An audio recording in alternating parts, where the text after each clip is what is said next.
Hey, hi, welcome everyone. Good afternoon. We're going to give everyone just a moment to join about 2:03 and then I'll kick things off. But thank you so much for being here today. We're super excited to talk to you.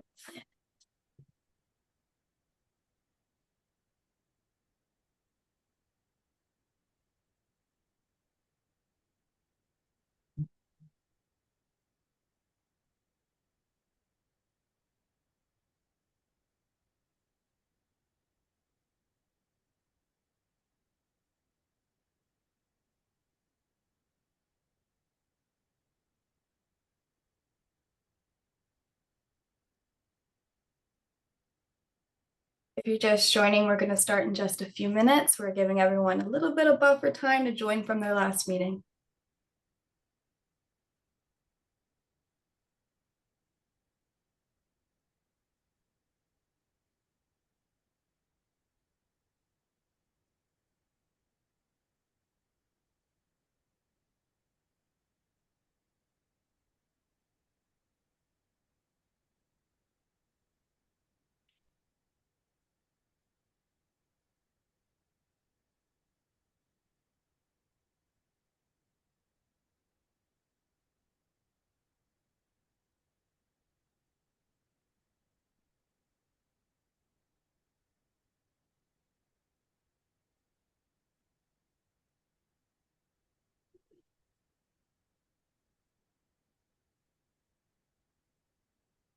We're going to go ahead and get started. Hello and welcome everyone. Thank you for joining us today. We're tackling something every credentialing organization wrestles with, and that's how do you generate the revenue you need to sustain your mission while increasing candidate satisfaction. It can feel like those two goals have tension, but they don't have to. In just a minute, you'll hear from two credentialing leaders, Kristen Thomas from AACN and Dan Walbert from ABRET, who have found both ways to both. But first, some housekeeping notes. This is a casual peer-to-peer conversation, and we want to hear from you. Please use the Q&A feature found at the below of the Zoom. We will answer questions throughout the conversations as they come out. And then lastly, for everyone that's registered, you'll receive the recording afterwards. So just a quick introduction. I'm Amanda Crowley. I'm the owner of ACMC. We're a marketing consultancy for credentialing organizations and membership associations. As you know, our industry comes with a lot of nuance. So working with someone who's been in this space for 10 years like me allows organizations to cut through the chase, begin marketing quicker with content that is relevant and accurate. So a little bit about me, and now I'd like to introduce our panelist. Kristen, can you introduce yourself? Sure. Hi, I'm Kristen Thomas. I'm the certification manager at the American Association of Critical Care Nursing, or AACN for short. We certify acute and critical care nurses. We have specialty, subspecialty, and advanced practice certifications, and those advanced practice certifications are a proxy for licensure in all 50 states. We are headquartered in Southern California, but we are now kind of spread out all over the country after COVID. So I'm excited to talk with you all today. Thanks, Kristen. And Dan? Yes, hello, my name is Dan Walbert. I am the Director of Operations for ABRET. We are a global neurodiagnostic credentialing and accreditation organization. Been with them 18 years, based out of Dallas, but we are also spread around the country. I'm in Indianapolis currently, so welcome, happy to be here. Great, thanks Dan, thanks Kristen. So we're gonna jump things off with Kristen. Out the gate, coming in hot. How does your organization approach the decision around raising exam fees? What risks or concerns do you weigh, and how do offering a new prep product provide a revenue alternative that avoided those potential negative outcomes? Sure. Yeah. So this is a big question, I think, for all the certifiers. When we're thinking about raising prices, we consider what we call the all-in cost for a new certificate. So that all-in cost includes the exam application fee, membership cost, and 2 exam prep products that we offer to support our certificates. The customer has the opportunity to opt into purchasing those prep products at the time they're registering for the exam. They get those at a discounted rate. So a large majority of people do make that purchase at that time. And so when we're considering raising prices, we have to think about that all-in cost. And most people, if they're not already a member, they do become a member at that time because they do get our discounted price on the exam fee. So when we're thinking about all of that, we don't want to deter nurses from becoming certified. We don't want our prices to be just unobtainable.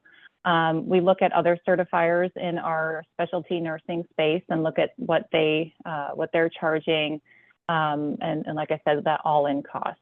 So we don't want to deter them from becoming certified, and we really want to make it kind of a no-brainer for them to choose our prep products because they are written in the same style of our exam. We use the same style guide. You don't always know what third-party vendors are using to create their products. So those are some of the factors we consider. Historically, and even still today, we really only increase our exam fees by a very modest $5 every other year so that we are in alignment with other specialty nursing certifiers. So one area that we saw when I first joined the organization almost 10 years ago was an opportunity to grow our revenue with our prep products. We had previously been offering a printed practice exam booklet. It had 150 items in it. It was printed. Didn't always hold up to the practice changes that occur over the course of the 5-year life cycle of the certification exam. We were having to send out updates, and it was just very clunky and archaic. And we were selling them at a very low price point. They were, I think, less than $20 for members and a little more than $20 for non-members. So we thought if we could offer a digital version of our practice questions, that would allow customers to take practice exams on the fly, and it would allow us to easily update the item banks, and we could probably charge more and expand that revenue goal. So we thought we could probably reach a larger part of our customer base as well. We had a very low adoption rate for our previous products. So it was all kind of a guess. We didn't know how it was going to go. But as I'll share as we go along through this conversation today, we were very happily surprised by the results. Good, that's great. Thank you for sharing. One thing I thought about as you were saying that is that, change can be hard, especially in established programs. So how did you gain internal buy-in from leadership when introducing a new exam prep product? Yeah, that took a while, to be honest. I started in 2016. We didn't launch our first digital practice exam product until early 2020. We had to get a lot of decision makers to buy into the change. I had to get the appropriate staff in place to oversee the work. We had to select the vendor that fit best with our organization. And changing our practice question product offering really wasn't a priority when I joined. So it took some convincing to get the traction I needed, but eventually by presenting them, the adoption rate and how low it was, I don't think anybody really was paying much attention to how the percent of our customers who were purchasing our products. Looking at, different vendors out in this space and their pricing models, what their platforms look like. Once we kind of got a lot of information from the right people, from there, it went forward, and yeah, we've been very happy ever since. That's great. That's wonderful experience. Dan, what was your experience like? Yeah, so ours was quite a bit different, actually. Our organization we were ripe for a change. Our previous practice exam was pretty outdated. It didn't provide our candidates with really any feedback at all. Like Kristen, ours was also a in-hand paper copy. Really hard to update, very hard to, like I said, give any feedback whatsoever. So on top of that, we also were barely receiving any ancillary revenue from that source. Our vendor at the time was getting the vast majority of that. So switching to a new modern practice exam platform was a no-brainer for us. Yeah. Oh, that's wonderful. Oh, I do want remind everyone that's on, in case you joined late, there is a Q&A feature at the bottom. So if you have questions for Dan or Kristen, please add them and we'll answer them live as you're here. So Dan, when you first launched your new exam prep approach, what outcomes were you hoping for versus what actually happened? Were there any results that surprised you? Yeah, so when we started looking for a new exam prep platform, we wanted something that would be easy for our staff to use, as well as provide our candidates with something that actually gave them some feedback versus our previous version. From a business standpoint, we were also looking at how we could increase our revenue stream from that product also. We ended up receiving through the test run platform a product that gave us exactly what we were looking for and more, to be honest with you. We actually ended up using the platform not only for our candidates, but we also train our item writers using this new platform as well. So on the revenue side, in just 1 year from launching the new platform, we saw a 5,000% increase in our ancillary revenue, which sounds insane. We thought it was also, but it's accurate.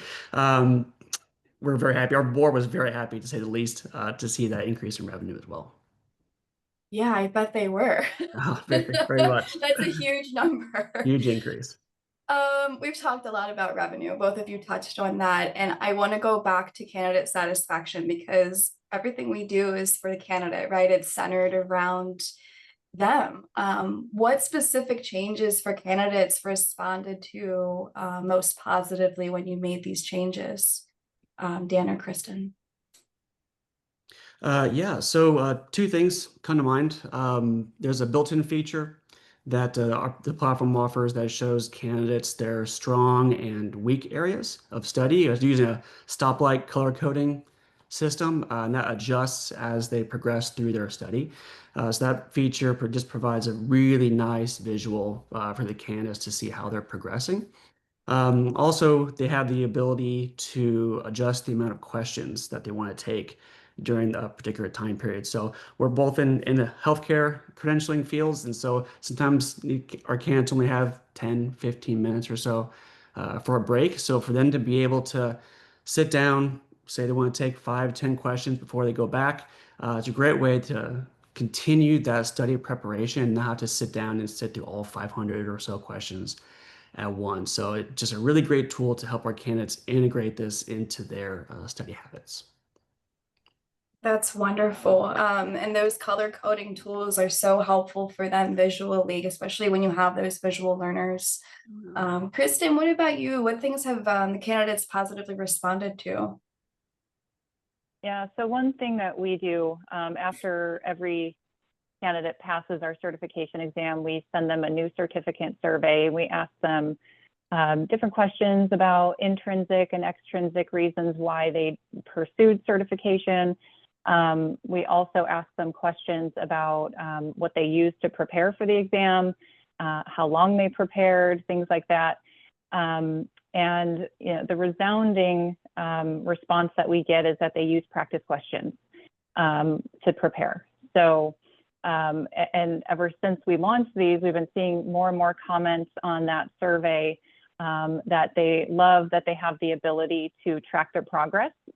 So they can see how they're doing. The test run platform breaks it down by content area. So you could do an overall practice exam for 150 questions like you'll see on exam day, or like Dan said, you can do bite-sized exams with whatever time you have available. And you can even just kind of focus on the areas, the content areas where you don't have as high of a score as you might need to pass the exam. So they have a lot of flexibility.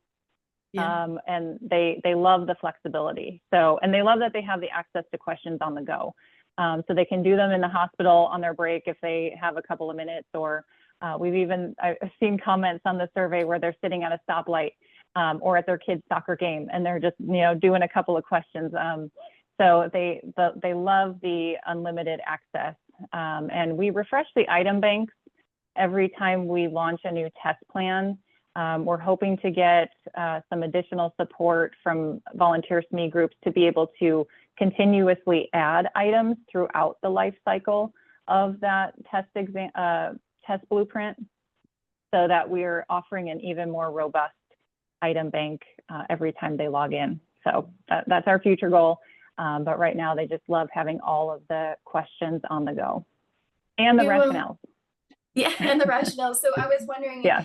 The path that you've chosen, do candidates do like a self-assessment, like they do a first practice, then they get feedback, and then they can keep practicing as they need? Is that how it works for you? They have continuous access. Yeah. I'll just speak for my program. So they have continuous access. I'm not exactly sure how, each individual uses it, but, I know that they are tracking their progress because they do like that feature where they can see that they're improving in individual content areas and in their overall scores. Wonderful. Dan, did you want to add anything? I see you nodding along. Yeah, no, I completely agree. Ours is very similar. The model that we have is two subscription options. So we have a 1 month unlimited option and a 3 month unlimited option. So they can kind of tailor their own education and practice to their own lifestyle. Yeah, we do have a question in the chat. So for Kristen, what is the return rate on the survey? What is the percentage of candidates that take it? Great question. I don't have that percentage off the top of my head, but I would say, we test about 25,000 folks a year, and we've got about a 70% pass rate. So I think we get maybe 1,500 or so responses annually, just a ballpark. Great. We have another question to both Dan and Kristen. Are your practice exam retired items, so i.e. previously tested items, or unique items that were created? It's a great question. Yeah, that's great. I'll go first if you don't mind. We launched our item bank with retired questions just to kind of get us started. And then we've just added to the bank from there. And then eventually we ended up retiring those questions down the road. But that was a real easy way for us to kind of kick off the exam prep platform by using those retired questions first. Yeah, definitely. How about you, Kristen? Yeah, so we have practice exams for, gosh, I think eight different exams that we offer. So it depends. Our favorite answer in this industry, it depends, because a lot of times we already had some questions from previous product offerings. We didn't in every case, but we took what we had, we put those in the bank, and then we had, I have one full-time staff person who oversees all of our practice exams. She does other support for certification operations, but she will then identify a lead SME to oversee a group of item writers. So my staff member will train the lead SME. The lead SME will then work with the item writers to get those items written. The lead SME will do the review, the clinical content review. Our internal staff member and another operations person will kind of look at the grammar and the spelling and, all of that, and then they get the items into the platform. So we kind of had a combo approach where we already had some questions, and then we have SME groups who continuously add. Yeah, and I'll throw in one other little thing as well. I mentioned earlier that we use the platform for our item writer training as well. That's also a way that we can get new questions, is our item writers have to submit a certain amount per quarter, and then we put those questions into the exam prep platform too. So just another way to build up those numbers. That's great. That's wonderful. We have another follow-up question to that. Do you provide an estimated pass-fail determination? No, we don't do that. We cannot. We're accredited. So through ABSNC, we can't make any claims that using our products will ensure or guarantee any kind of, passing result. And we have to be very careful about that. Yeah, and I want to go back and mention, because I'm sorry, Dan, there's one thing about accreditation. So the staff member that oversees the practice exams, they don't have access to the exam development processes or content, and vice versa. My exam development team does not have access or input into the practice exam. So we have an appropriate firewall. We have a policy to ensure that that's all above board. appropriately. So sorry, Dan, didn't mean to cut you off. No, you actually said everything I was going to say as well. So we're accredited through A and AB, and so we have all the same things in place. So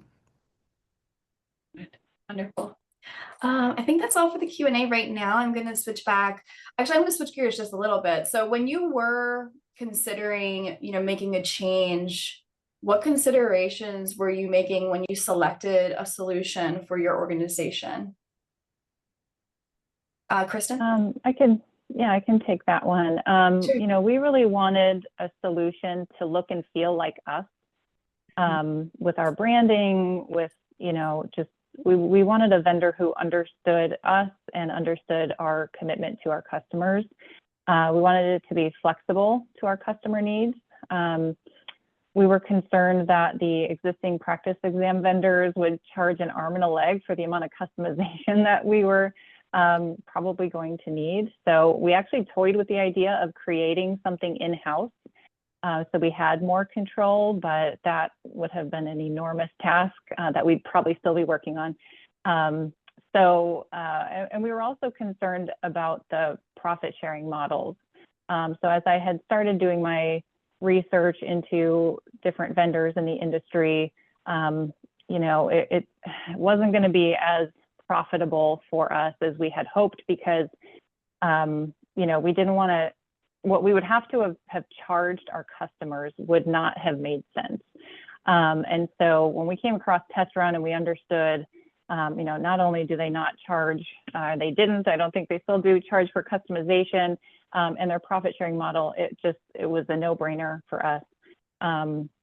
We wanted something that would allow us to write and maintain item banks very easily on the go whenever we wanted to, that we wouldn't have to always, schedule with the vendor. So yeah, we definitely found that with Test Run. So, and then I also did want to mention about our pricing structure, because Dan, you mentioned earlier about your product offerings to the customers. We offer a subscription-based model. So we allow the customer to have free access to a certain number of items for, I believe it's 7 days. And then we have a basic subscription that's 30 days and they have access to 150 questions. And then we have a premium subscription where they have access for 180 days, which matches the window for them to take their exam. And they have access to the entire item bank. So I just wanted to mention that as well. So I wanted to go back to something you said about deciding to work with a partner versus doing it in-house. Do you mind just sharing a little bit about your decision-making process and why you decided to do a partner versus building it yourself? I think, a lot of leaders sort of struggle with that decision. Yeah, we have a couple of other in-house systems that worked for us when we were a smaller company, when we didn't have quite as many certificates, and now we're running into issues where the people who built that system are no longer with the organization, or maybe one or two are, but they're really focused on other things now, and so we really just didn't want to run into that kind of issue again with this, because this is something we're going to need to offer in perpetuity for as long as we're in the business of certification. So yeah, it just made more sense to partner with a vendor. It's less time on staff and more future-proofed.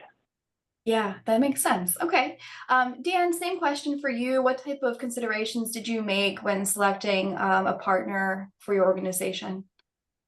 yeah, so ease of use was a big thing for our organization. The last thing that we wanted was to launch a brand new platform and then be bombarded with phone calls asking questions about that platform. Test Run platform that we use is extremely user-friendly for our candidates and our staff as well. It's basically a plug and play from day one as far as the setup went. So I think, if I'm not mistaken, only maybe a matter of a couple of days after we had our first conversation did we start using the platform. So it's very user-friendly, which is fantastic. Second, from the business administration side, we wanted to make sure that we would be receiving a fair source of revenue as well. We're still a business. We still want to make money and put some money back in to help our candidates out.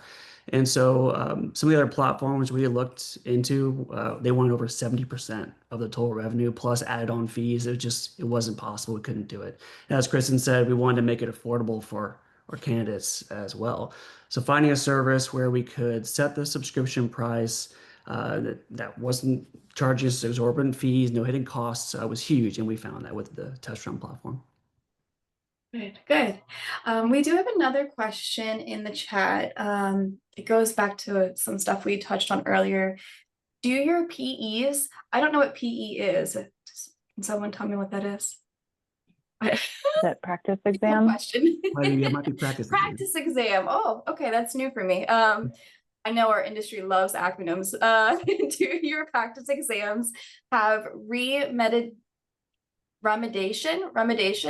i.e. provide answers to incorrect responses, or is it simply correct, incorrect? So this goes we provide the correct answer rationale.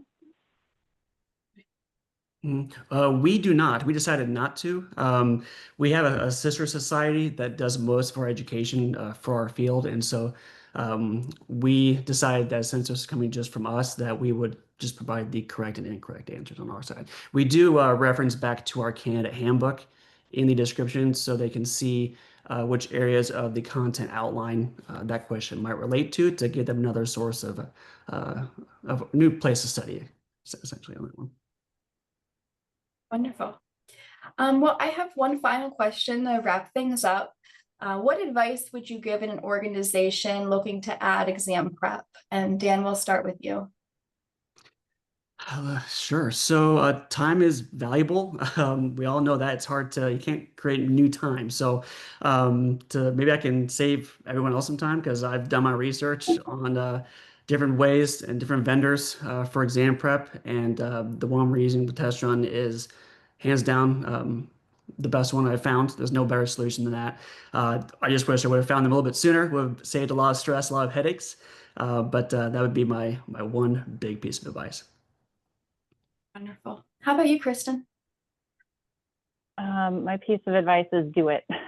The annual revenue that we see far exceeds my one team member's salary who oversees all of the processes that go into creating and maintaining these products.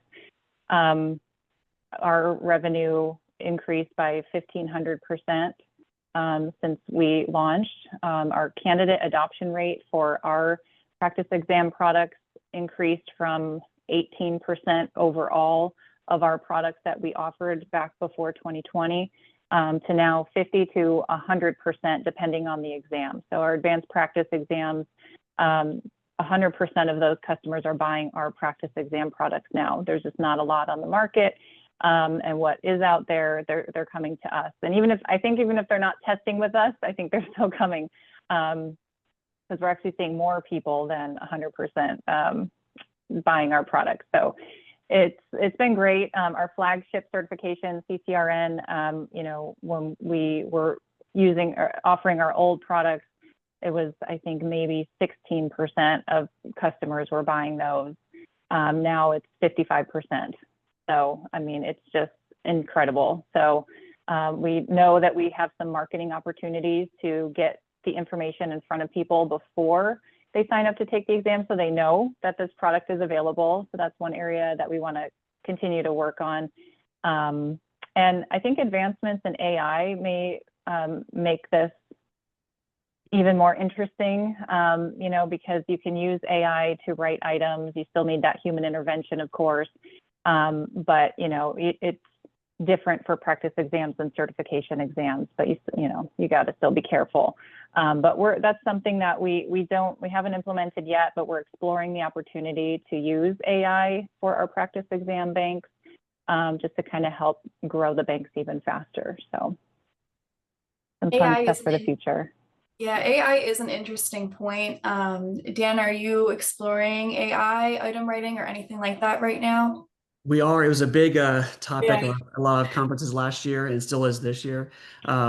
We are currently working on a policy to start Yeah. in 2026. So yes, it's. Yeah. I think everyone's going to kind of start to be moving in that direction just because it's another tool with the right policies in place can really help out. Maybe this time next year we'll do another webinar. That's right. We'll come full circle. You do have a question in the chat. So did adding exam prep as a revenue stream help put your programs in the black, right? So essentially revenue is exceeding your expenses. Kristen? Yes, oh, sorry. Yeah, absolutely. As it did. Actually, we just in 9 years, we just broke the $1 million net revenue mark. So we've seen some massive increases. It's been a wonderful tool. Awesome. Yeah, How about you, and Kristen? yeah, we were, really, we were financially healthy, before this, but my finance director is now my best friend. Every opportunity he gets, he raves about the practice exam revenue in our all team meetings and in, leadership meetings. The other thing I can mention is, we've used this test run platform for a couple of different product offerings as well. So not just practice exams. We launched our micro credentials on test run a couple of years ago. We've got 3 of those out there. And then we did a knowledge assessment tool for nurses who are new to critical care. So in that case, the nurse manager or whoever is overseeing the unit, they use that as a pre-test for new nurses coming onto the unit, and then they will test them again after they've had their gone through their training, and then they see where they still need additional training and education. So they're using that all through test runs. So it's been flexible and versatile enough for us to not just offer practice exams, but some other products as well. That's a really cool use case. I haven't heard that before. That's really awesome. We don't have any more questions. So is there anything else the 2 of you want to add before I close it out with some housekeeping things? Okay. I'll just, thank everybody for listening. And if there's any more information that you would like to hear or that I can help with, I'm available. Yeah, no, same here. Thank you everyone for attending, and there's a lot of tools out there. So hopefully this can kind of help you out with making your own decisions. And again, it's for the candidates and the stakeholders, and this is definitely a wonderful tool for them. Awesome. Well, thank you both, Kristen and Dan, for sharing your experiences. And thank you everyone else for being here today and giving us some of your time. I do hope that you found some key takeaways. Just a final note that the recording of today's session will be sent to everyone today. And if you have any follow-up questions, you can respond to me, or my email is amanda@helloacmc.com. We appreciate you being a part of the community. So thank you everyone, and have a good rest of your day.